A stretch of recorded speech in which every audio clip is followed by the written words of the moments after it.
운동만으로는 사실 다이어트가 잘 되지 않아요. 다시 운동을 멈추는 순간 요요가 되고 운동하면서 오히려 살이 찌기도 합니다. 결국 식단이 90%인 이유는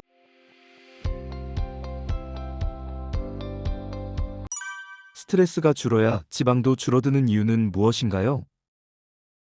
지방 문제는요. 단순히 칼로리로 접근하면 안 됩니다. 바로 이 호르몬의 균형으로 접근을 하는 것이 가장 좋습니다. 일단 스트레스를 받게 되면 우리 몸에서는 호르몬이 바뀌어요. 바로 교감신경이 활성화되면서 부신해서 아드레날린과 콜티졸이라는 호르몬을 분비합니다. 원래 콜티졸, 또 아드레날린 이런 호르몬들은요. 생존에 굉장히 최적화된 생존 호르몬이에요. 우리 몸에서 반드시 필요한 호르몬이라고 볼 수 있습니다. 갑자기 산에서 호랑이가 나타났다, 사자가 나타났다. 그럼 콜티졸이 나와서 에너지를 확보해 줘야 됩니다. 도망가야 살 수 있잖아요. 혈당도 올리고 단백질 분해도 빠르게 하고 지방을 막 동원하게 됩니다. 생존 호르몬이다라고 이름이 붙었는데요. 위급 상황에 정말 꼭 필요한 매우 중요한 호르몬이다라고 볼 수 있어요. 근데 문제는 바로 만성적인 스트레스가 나와서 이 콜티졸이 만성적으로 계속 분비되는 상태, 이게 문제가 되는 거죠.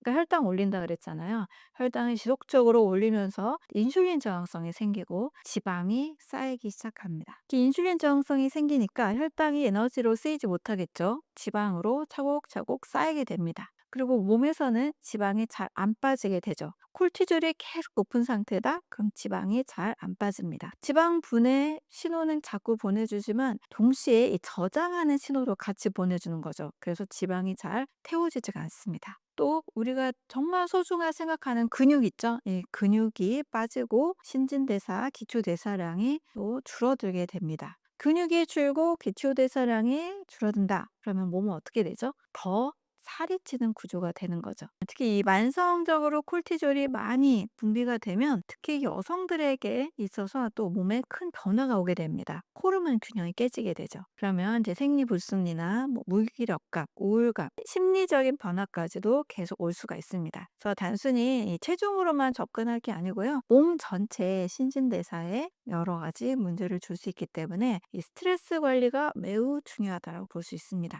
이 반대로 스트레스가 줄어들면 이제 몸은 이렇게 바뀌겠죠? 콜티졸도 줄어들고 인슐린도 정상화가 됩니다. 그러면 지방 분해가 더 잘 되는 몸으로 바뀌게 되는 거죠. 몸은 이렇게 콜티졸이 안정적으로 꼭 필요할 때만 잠깐 나오고 줄어들 때 몸은 안전하다라고 인식을 하게 됩니다. 그래서 몸은 항상 우리가 몸이 안전한 형태로 가고 있는지, 비상으로 가고 있는지, 안전하면 지방을 사용하고 불안정하면 지방을 계속 저장하게 됩니다. 스트레스는 지방을 만드는 이 호르몬의 환경을 제공한다. 이렇게 볼 수가 있고요. 우리 몸이 스트레스로부터 좀 더 안정이 되고 코티졸이 분비가 안정을 찾게 되면 지방을 태우는 몸으로 바꿀 수 있다라고 볼 수 있습니다. 그래서 다이어트 할 때 너무 엄격하게 짜서 오히려 스트레스를 받는 극한 다이어트를 한다.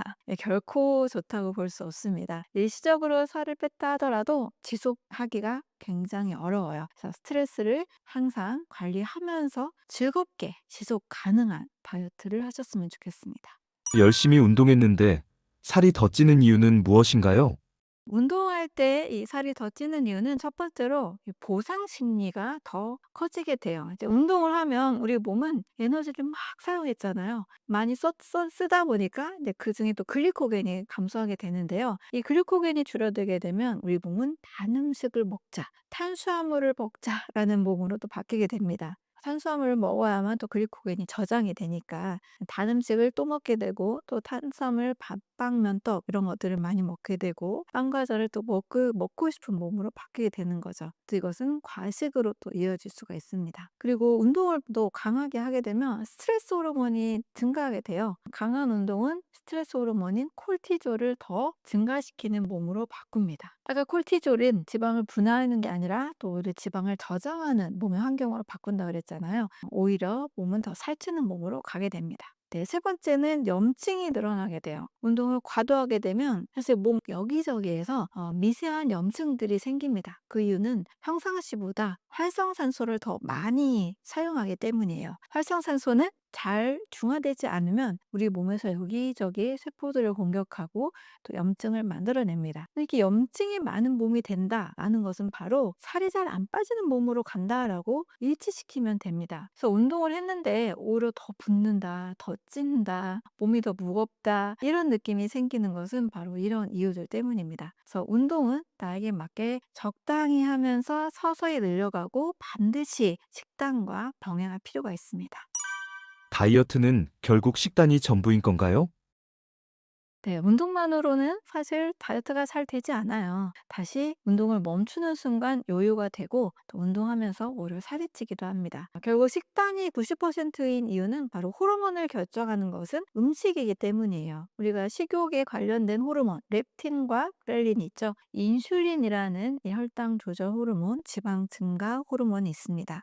인슐린과 반대작용을 하는 또 글루카곤이라는 호르몬도 있죠. 많이 늘어나면 살찌게 하는 호르몬 바로 콜티졸도 있습니다. 근데 이렇게 인슐린이나 렙틴, 콜티졸 이런 호르몬들은 바로 우리가 어떤 음식을 먹느냐에 따라서 바로바로 바뀔 수 있거든요. 음식이 호르몬을 결정하는 데 있어서 매우 중요하다라고 볼 수 있습니다. 두 번째는 장내 환경을 바로 영향을 미치기 때문입니다. 음식을 뭘 먹느냐에 따라서 장내 미생물이 바로 바뀌어요. 고기를 좋아하는 사람들이 가지고 있는 장내 미생물과 과일이나 채소를 많이 먹는 사람들의 장내 미생물, 또 우유, 유제품을 많이 먹는 사람들의 장내 미생물의 상태가 다 다릅니다. 그래서 어떤 음식을 한 3일만 먹어도 또 장내 미생물이 달라집니다. 이렇게 장내 미생물의 환경이 바뀌면 음식에 대한 욕구, 식욕도 달라지게 되고요. 또 대사도 달라지게 됩니다. 비만세균이란 말이 있잖아요.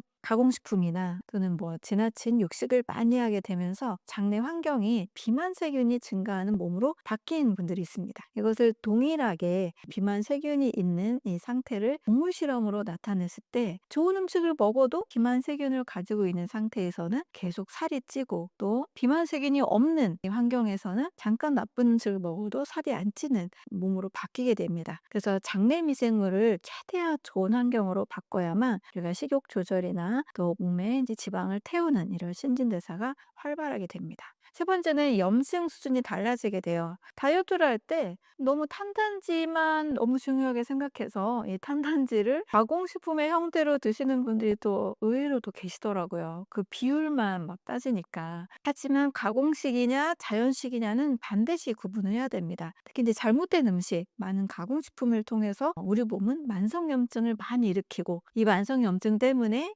비만이 심각하게 더 커지는 현상들도 많이 일어납니다. 반대로 좋은 음식은 염증이 줄어들게 돼요. 자연식을 하면 사실 염증이 거의 줄어들게 되고 염증이 줄기 때문에 다이어트도 굉장히 많이 달라지게 됩니다. 그래서 음식에 따라서 염증 상태가 달라지고 또 다이어트의 성패가 또 좌우된다라고 볼 수 있습니다. 비만을 영양실조라고 하시는 이유가 무엇인가요? 네, 현대인들은 사실 음식이 부족하진 않죠. 배는 부르게 먹습니다. 그 말은 칼로리는 넘치게 먹을 수 있는 좋은 환경에 있다는 뜻이죠. 그런데 바로 미세한 영양소들, 조절 영양소, 효소를 만드는 보조 효소 같은 그런 영양소들은 매우 부족할 수 있습니다. 모발을 통해서 중금속 미네랄 검사를 해보면 우리 많은 한국인들이 90% 이상 아연, 셀레늄, 인 이런 영양소들은 다 많이 부족해 있습니다. 이런 식으로 세포에 필요한 미세한 영양소들 있잖아요. 자, 이런 것들은 충분한 자연식을 통해서 섭취를 할 수 있게 되는데 그러지 못하다 보니까 바로 영양소는 부족한 현대판 영양실조가 되는 겁니다. 이것은 이제 세포 입장에서 보면 많이 먹었지만 세포는 여전히 영양 불균형 상태, 굶주린 상태라고 볼 수 있습니다. 세포가 계속 굶주려 있으니까 세포는 계속 더 먹어라라는 신호를 보내는 거예요. 영양이 부족하니까 호르몬을 조절을 해서라도 더 먹게 만듭니다. 그래야 영양을 채울 수 있으니까. 그런데 또 그 영양을 먹지 않고 다른 칼로리 영양소만 먹다 보니까 지방은 더 늘어나는 몸이 되는 거고 이 악순환이 계속 이어지게 되는 거죠. 살을 빼려면 염증부터 잡아야 하는 이유가 무엇인가요? 염증 상태에서는 사실 지방이 잘 빠지지 않아요. 인체의 장기에서 비장이라는 장기가 있는데요. 이 비장이라는 장기는 많은 면역 세포들이 활발하게 성장하고 또 성숙하고 또 전쟁을 치르고 다시 돌아와서 사멸하기도 하는 그런 림프 기관입니다. 그런데 이 비장이 비대하게 커진 분들이 있어요. 이 비장 비대라고도 하는데 바로 염증이 많이 있는 상태, 또 비만인 분들의 상태인 경우가 많습니다. 이렇게 비장비대와 염증이 많은 몸에서는요, 우리 몸은 먼저 생명을 유지하려고 하는 역할이 첫 번째죠. 지방을 대사하는 것은 두 번째라고 볼 수 있습니다. 그래서 염증 상태에서는 몸에 지방을 활활 태우는 몸이 되지 않고 이미 인슐린 저항성이나 간의 지방 분해력도 많이 떨어진 상태이기 때문에 사실 비만이 먼저 잘 잡히지 않아요. 그래서 비장비대가 있다, 또 간 기능이 약하다, 이런 상태에서 살이 찐 분들은 이게 약하기 때문에 살이 찐 거예요. 라고 보시면 됩니다. 반대로 살을 빼서 건강하게 만든다가 아니고요. 이 비장과 또 간 기능, 몸의 또 장 기능, 여러 장기들의 기능을 업시켜서 올려서 자연히 건강해지면 자연스럽게 살이 빠진다. 이 개념으로 이해하시는 것이 좋습니다. 살 빼려면 반드시 피해야 하는 음식은 무엇인가요? 네, 대표적으로 5가지 있는데 첫 번째는 당 종류입니다. 바로 정제 가공당인데요. 설탕이나 합성 액상 과당. 두 번째는 바로 이런 액상 과당과 비슷한 역할을 하는 정제 탄수화물입니다. 흰 밀가루와 흰쌀로 만들어진 밥빵, 면떡, 과자. 세 번째는 가공식품이에요. 빵, 과자를 비롯해서 다양한 첨가물들로 만들어진 가공식품입니다. 네 번째는 트랜스 지방입니다. 다섯 번째는 산화된 기름, 튀김에 사용된 이런 기름들이죠. 사실 이런 5가지 종류들을 우리가 크게 신경 쓰지 않으면 현대인들은 무심결에 많이 먹게 됩니다. 특히 이런 가공식품을 많이 먹어서 초고도 비만 환자가 많은 나라와 많은 도시가 있죠. 이제 한국인과 비교가 안 되는 비만 환자들이 많은 나라, 바로 이제 미국인들이 있고, 또 미국에서도 맥앨런이라는 이런 도시가 있는데요. 정말 한 블록 사이마다 계속 패스트푸드점이 있고 사람들은 걷기를 힘들어해서 카트 같은 그런 걸 타고 마트에서 장을 볼 정도로 굉장히 심각합니다. 이렇게 영양의 불균형, 특히 이제 가공식품과 초가공식품 위주로 식사를 하게 되면 인체의 모든 인슐린이나 간의 기능, 또 염증 회로 이런 모든 것들이 망가져서 지방이 계속 축적되는 몸으로 바뀌게 됩니다. 그래서 가공된 것들, 또 초가공식품들, 또 가공된 당들 이런 것들을 특히 조심하시고 항상 자연의 상태를 더